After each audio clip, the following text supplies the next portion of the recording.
Hello friends, मैं आपका स्वागत करता हूं अपने यूट्यूब चैनल आज़ाद एजुकेशन में। और आज की इस वीडियो में मैं आपको बताने वाला हूं कैसे हम VB.NET के अंदर डेटा ग्रिड व्यू के साथ पैजिनेशन सिस्टम क्रिएट कर सकते हैं। तो आपने लास्ट वीडियो के अंदर देखा होगा, हमने जो C# के ऊपर वीडियो अपलोड किया था वो था C# डेटा ग्रिड व्यू के साथ पैजिनेशन कैसे क्रिएट कर सकते हैं। और इस वीडियो में मैं आपको बताने वाला हूँ VB.NET के अंदर डेटा ग्रिड के साथ पैजिनेशन सिस्टम कैसे करें। तो उसका एक प्रीव्यू हम चेक कर लेते हैं कि हम क्या करने वाले हैं। तो ये प्रीव्यू हमने एक डेमो का फॉर्मेट मैंने पे ऑलरेडी क्रिएट किया। तो इसको मैं रन करता हूँ। दैट्स इज यहाँ पे देखिए, तो फर्स्ट मेरी 5 रोज मुझे शो हो रही है, देन नेक्स्ट 5, नेक्स्ट 5, नेक्स्ट 5। तो इस प्रकार से मैंने क्या किया, pagination, then back end then we want to go and next. तो हम नेक्स्ट बटन पर क्लिक करें तो नेक्स्ट, ये लेफ्ट वाला बटन हो गया, ये राइट वाला, ठीक है। तो आप देख सकते हैं, तो नेक्स्ट 5 रोज और उससे पहले 5 रोज जो हमें शो हो रही है। तो इस प्रकार से हमें पैजिनेशन सिस्टम कैसे क्रिएट करना है, तो हम आज इस वीडियो के अंदर देखने वाले हैं। तो सबसे पहले मैं आपको बता दूं क्या करना है आपको। मैंने एक डेटा बेस ऑलरेडी क्रिएट किया हुआ है। डेटा का बेस का नेम है डेमो, देन सेल्स ऑब्जेक्ट है और उसके अंदर एक कस्टमर नाम की एक टेबल है, उसके अंदर ये डेटा है, ठीक है। तो आप ये क्रिएट कर लीजिएगा और आपके पास ऑलरेडी हो, आपको यदि लर्निंग बेस पे करना है तो कर लीजिएगा, ठीक है। एंड अब हम स्टार्ट करते हैं हमारे विजुअल स्टूडियो को एंड एक प्रोजेक्ट क्रिएट करते हैं VB.NET के अंदर। हमें यहाँ पे ऑलरेडी मैंने टेम्पलेट वैसे मैं लास्ट यूज किया था, दैट्स मैं आपको यहाँ बता देता हूँ। देन विजुअल बेसिस सेलेक्ट करना है लैंग्वेज के अंदर, platform is Windows and then now desktop, because हम जो है यूज़ कर रहे हैं विजुअल स्टूडियो 2019। और आपके ऐसा नहीं हो तो आपके डायरेक्टली हो तो वहाँ से क्रिएट कर लीजिएगा, ठीक है। मैं Windows forms app .NET framework पर क्लिक करता हूँ, ये सेलेक्ट करते हैं एंड नेक्स्ट बटन पर क्लिक करते हैं। और यहाँ पे हमें प्रोजेक्ट का नेम हमें देना है। तो VB.NET पैजिनेशन और एंटर प्रेस करता हूँ, तो हमारा प्रोजेक्ट जो है वो क्रिएट हो जाएगा सक्सेसफुली कुछ ही सेकंड के अंदर, ठीक है। प्रोजेक्ट हमारा सक्सेसफुली क्रिएट हो चुका है। देन हमें एक मैं पैनल ले लेता हूँ। यहाँ पे मैं पैनल यूज़ करूँगा table layout panel, because responsive reasons के हिसाब से। तो इसको सेलेक्ट करते हैं और F4 प्रेस करते हैं इसकी प्रॉपर्टी के अंदर जाने के लिए एंड टॉप पोजीशन जो है मैं फिल आउट कर देता हूँ, ठीक है। देन क्लिक करता हूँ यहाँ पर एंड रिमूव में लास्ट कॉलम में रिमूव कर दूँगा, ठीक है। ये हमारी जो प्लेस है ये डेटा ग्रिड व्यू के लिए हो जाएगी और ऊपर हमारे 2 बटन्स के लिए। एक मैं फिर से एक पैनल और लेता हूँ, वो होगा मेरा फिर से टेबल लेआउट पैनल। देन इसकी मैं डॉग पोजीशन भी फिल कर देता हूँ एंड यहाँ पे मैं जो रो है उसको रिमूव करूँगा, ठीक है। और मुझे यहाँ पे एक कॉलम और ऐड करना है, ठीक है। और इन तीनों को मैं सेलेक्ट करता हूँ, परसेंट करता हूँ, बिकॉज ये ऑटोमेटिकली रेस्पॉन्स हो जाएंगे, 50-50% इक्वल हो जाएंगे, ठीक है। ये देख सकते हैं। और यहाँ पे जैसे ये हमारा फर्स्ट वाला बटन एंड दूसरा ये सेकंड वाला, ठीक है। अब हमें क्या करना है, डेटा ग्रिड। यहाँ पे मैं डेटा ग्रिड यूज़ करूँगा बिनिफाई वाला। और बिनिफाई को आप कैसे install and download and crack कर सकते हैं उसकी वीडियो आपको आई बटन पर मिल जाएगी। तो उसको यदि आपको करना है, आपके प्रोजेक्ट के अंदर यूज़ करना है, तो उस वीडियो को भी जाके आप देख सकते हैं, ठीक है। एंड क्लोज कर दो एंड इसकी भी प्रॉपर्टी में डॉग पोजीशन वो फिल कर देता हूँ, ठीक है। और यहाँ पे मैं 2 बटन हमें चाहिए और यहाँ पे बिनिफाई में बटन का यूज़ करूँगा एंड आप चाहे तो नॉर्मली बटन भी यूज़ कर सकते हैं, ठीक है। और मैं इसकी जो है फ़ॉन्ट साइज़ वो मैं यहाँ पे SUI and semi bold and then 20 कर देता हूँ, ठीक है। एंड इसमें टेक्स्ट में टाइप कर देता हूँ लेफ़्ट, ये हमारा लेफ़्ट वाला बटन है, ठीक है। और इसको कॉपी करते हैं एंड पेस्ट कर लेते हैं और इसको यहाँ से मैं ड्रैग करके यहाँ पर मैं रख देता हूँ, ठीक है। और इसकी भी मुझे प्रॉपर्टी चेंज करना है, तो यहाँ पे मैं इसको कर देता हूँ राइट एंड इसका अब ये राइट वाला बटन, ठीक है।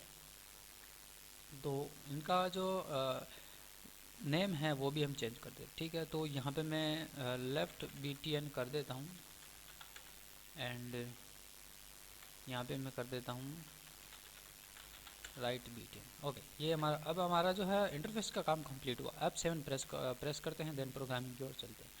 तो यहाँ पे मुझे क्या करना है, एक लाइब्रेरी एसक्यूएल की जो लाइब्रेरी वो इंपोर्ट कर लेते हैं सबसे पहले। तो import system dot data dot SQL client, इसको हमें इंपोर्ट कर लेना, ठीक है। तो सॉरी फॉर, ठीक है।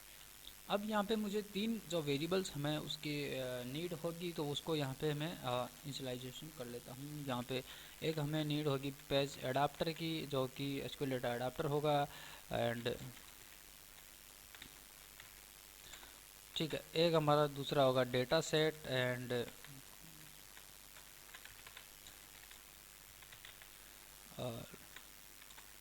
एक तीसरा होगा हमारा एक टीम, जो कि स्क्रॉलिंग हमें फर्स्ट जो कितनी हमें रोज़ हमें शो कराए, तो ये इंटीजर में 32 के फॉर्मेट में रख देता हूँ, ठीक है।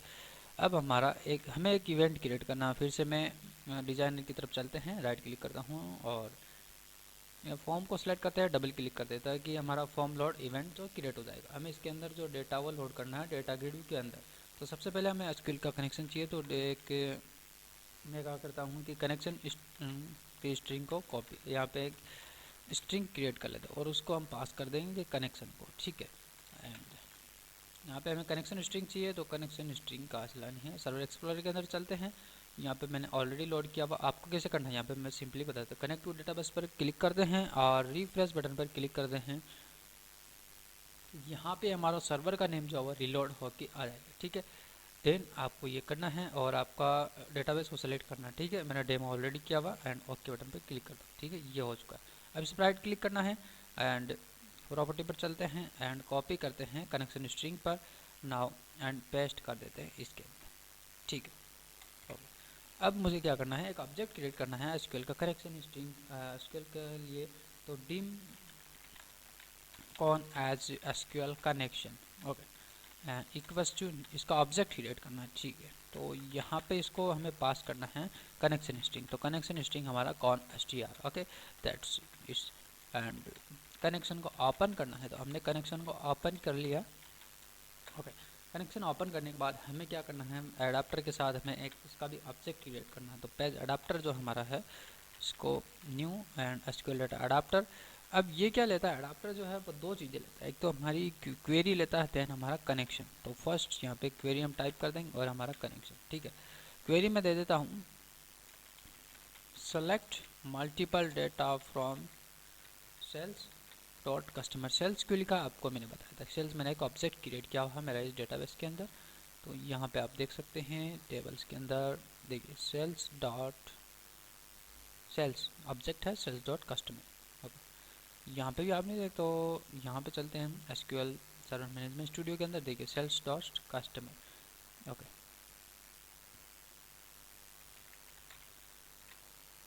सेल्स डॉट कस्टमर्स ये हमारी हो गई, सेलेक्ट वही होगी। अब हमारा कनेक्शन कंप्लीट हुआ। देन हमें क्या करना है, डेटा सेट का भी एक ऑब्जेक्ट क्रिएट कर लें। तो पेज ना डेटा सेट का भी एक ऑब्जेक्ट क्रिएट कर लेते हैं। तो हमारा यहाँ पे जो है ये, हाँ रॉन्ग कर दिया था वहाँ पे। तो data set, data set is equals to new data, इसका भी एक ऑब्जेक्ट क्रिएट कर लेना है। ये ऑब्जेक्ट हमने क्रिएट कर लिया, ओके। तो अब हमें क्या करना है, जो हमने डेटा को जो अभी पेज एडाप्टर के अंदर है उसको फिल करना है, ठीक है। डेटा भी आ चुका है पेज डेटा सेट के साथ हमें फिल करना है। तो फिल करते हैं यहाँ पे सबसे पहले हमें क्या देना है कि डेटा सेट देना है। तो ये हमारा हो गया डेटा सेट। देन हमें क्या देना है, स्क्रॉल वैल्यू। तो अभी बाय डिफ़ॉल्ट अब देखें स्क्रॉल वैल्यू तो क्या हुआ, बाय डिफ़ॉल्ट इसके अंदर 0 है, ठीक है। यहाँ पे देख सकते हैं डेटा सेट देना है, देन स्क्रॉल।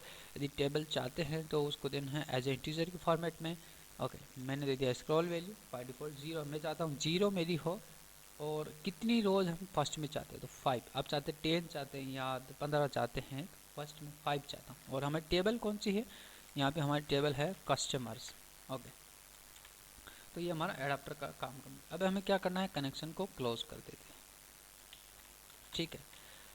कनेक्शन को क्लोज कर दिया। अब हमें क्या करना है, डेटा सेट जो है उसको डाटा ग्रिड के साथ बाइंड करना है। डेटा आ चुका है डेटा सेट के अंदर, अब उसको डेटा ग्रिड के साथ बाइंड करना। तो हमारा डेटा ग्रिड का नेम है आप देख सकते हैं मैंने शिफ्ट के साथ F7 प्रेस किया डायरेक्ट डिज़ाइनर के अंदर जाने के लिए। F4 प्रेस करता हूँ, ये हमारा रहा। इसको कॉपी कर लेते हैं, नहीं करोगे आप तो फिर भी आ जाएगा बस। ठीक है, यहाँ पे बाइंड करना है डेटा सोर्स। डेटा सोर्स जो हमारा है वो डेटा सेट है। डेटा सेट को हमने बाइंड कर दिया और यहाँ पे मैं इसको डेटा मेंबर भी दे देता हूँ, वो हमारी कस्टमर टेबल। तो बिनिफाई that is data member. Data member is our customer table. हमारे टेबल का नेम जो है वो यहाँ पे देना है। ठीक है, ये हमारा काम कंप्लीट हुआ। ये नहीं देना, हम VB.NET का यूज़ करें। ठीक है, अब मुझे क्या करना है, एक बारी हम अपने प्रोजेक्ट को स्टार्ट कर लेते हैं। ठीक है, चेक कर लेते हैं कि हमारा काम जो सक्सेसफुली वो रनिंग में है या नहीं है।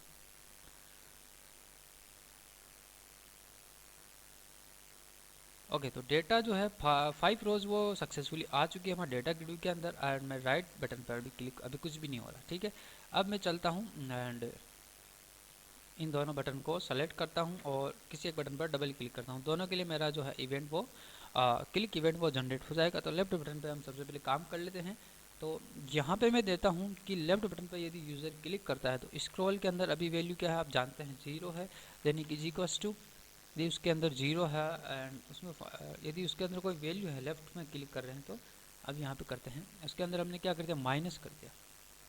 अब यहाँ पे इफ़ कंडीशन लगा देते हैं एंड इफ़ कंडीशन में ये होगा कि हमारी जो स्क्रॉल वैल्यू है वो क्या होगी कि 0 से कम हो, मतलब जो है 0 से तो कम ना हो, इक्वल हो, तब वो क्या करना है। यदि 0 के इक्वल है या उससे कम ज़्यादा नहीं है तो हमें क्या करना है, उसका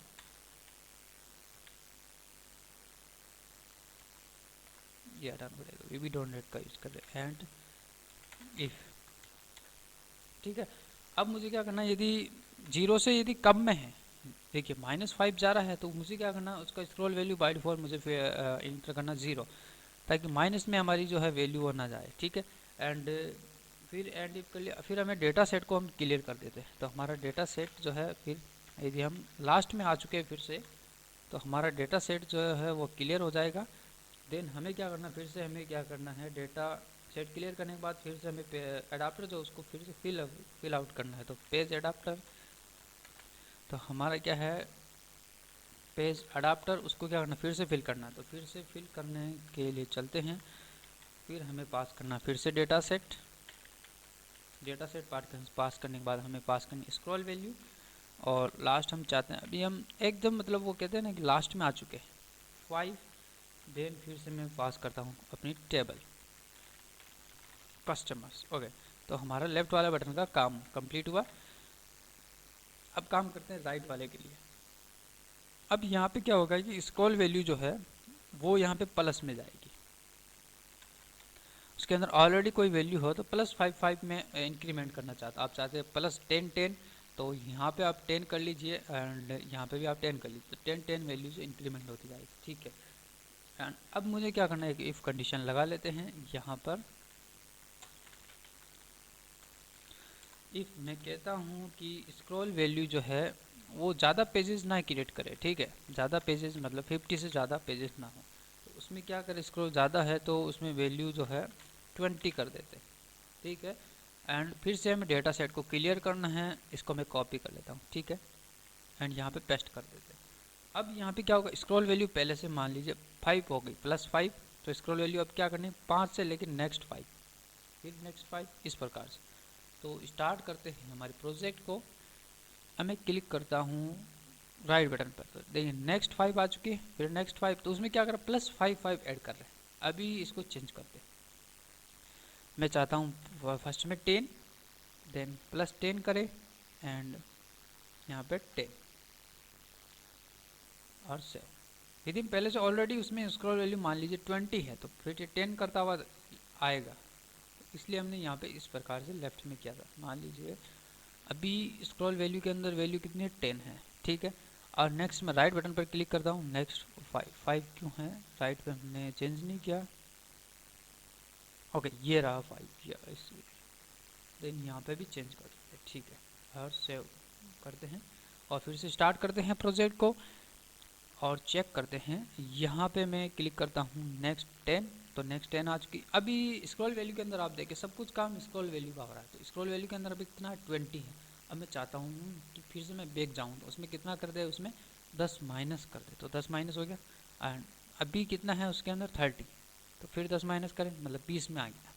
तो वो क्या कर रहा है कि स्टार्टिंग टू एंड, तो इसका मतलब जो है यहाँ पे इस स्क्रॉल वैल्यू यहाँ पे कह रहे हैं स्टार्टिंग, और एंड कहाँ पे करना है, तो स्टार्टिंग वैल्यू यहाँ से और एंड वैल्यू यहाँ पे। अभी इसके अंदर स्टार्टिंग वैल्यू यहाँ पे और एंड वैल्यू यहाँ पे।